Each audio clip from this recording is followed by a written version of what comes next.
Assalamualaikum warahmatullahi wabarakatuh. Pada kesempatan kali ini, saya akan menjelaskan tentang sistem pencernaan pada manusia. Sistem pencernaan pada manusia adalah serangkaian organ yang berfungsi untuk mencerna makanan. Sistem pencernaan pada manusia memiliki 7 organ utama. Yang pertama yaitu mulut. Mulut adalah awal dari saluran pencernaan. Proses pencernaan manusia dimulai bahkan sebelum proses menggigit. Kelenjar ludah menjadi aktif saat seseorang melihat dan mencium hidangan makanan. Setelah mulai makan, mulut akan mengunyah makanan menjadi potongan-potongan kecil agar mudah dicerna. Air liur pun bercampur dengan makanan untuk mulai memecahnya menjadi bentuk yang dapat diserap dan digunakan tubuh. Saat menelan, lidah memasukkan makanan ke tenggorokan dan ke kerongkongan. Organ yang kedua yaitu kerongkongan. Kerongkongan terletak di tenggorokan dekat trakea. Kerongkongan akan menerima makanan dari mulut saat proses menelan. Epiglotis adalah lipatan kecil yang terdapat di tenggorokan saat seseorang menelan untuk mencegah kejadian tersedak. Serangkaian kontraksi otot di dalam kerongkongan yang disebut peristaltik mengantarkan makanan untuk menuju ke perut. Organ yang ketiga adalah lambung. Lambung adalah organ berongga atau wadah yang berfungsi untuk menyimpan makanan saat sedang dicampur dengan enzim pencernaan. Enzim ini melanjutkan proses memecah makanan menjadi bentuk yang dapat digunakan.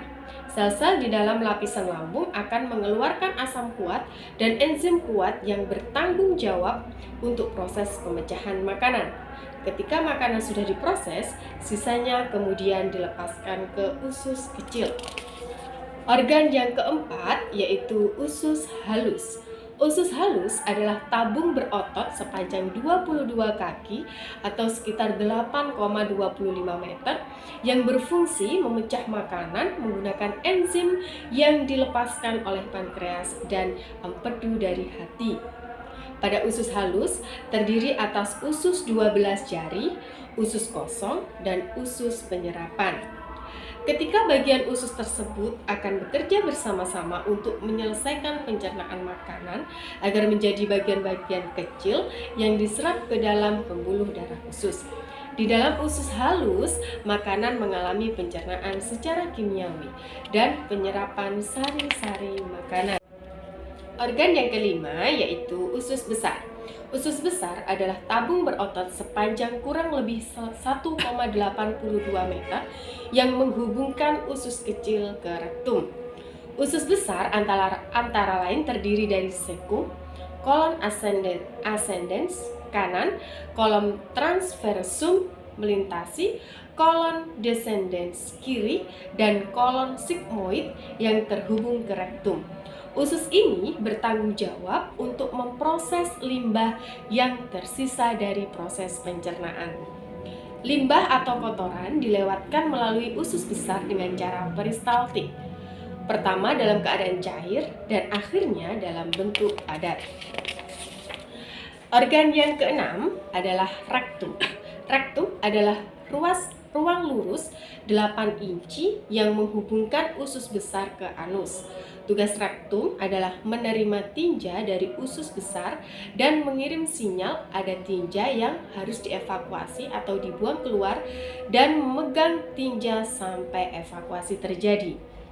Organ yang ketujuh atau yang terakhir adalah anus. Anus adalah bagian terakhir dari saluran pencernaan. Organ ini berbentuk saluran sepanjang 2 inci atau 5,08 cm yang terdiri dari otot-otot dasar panggul dan 2 sfinkter anal, internal dan eksternal. Anus dikelilingi oleh otot-otot sfinkter yang penting dalam memungkinkan mengontrol pengeluaran tinja. Otot dasar panggul menciptakan sudut antara rektum dan anus yang dapat menghentikan tinja keluar ketika itu tidak seharusnya. Sfinkter internal selalu kencang, kecuali ketika feses memasuki rektum. Hal ini berfungsi agar seseorang bisa mencegah BAB tanpa disadari ketika tidur atau tidak menyadari kehadiran feses.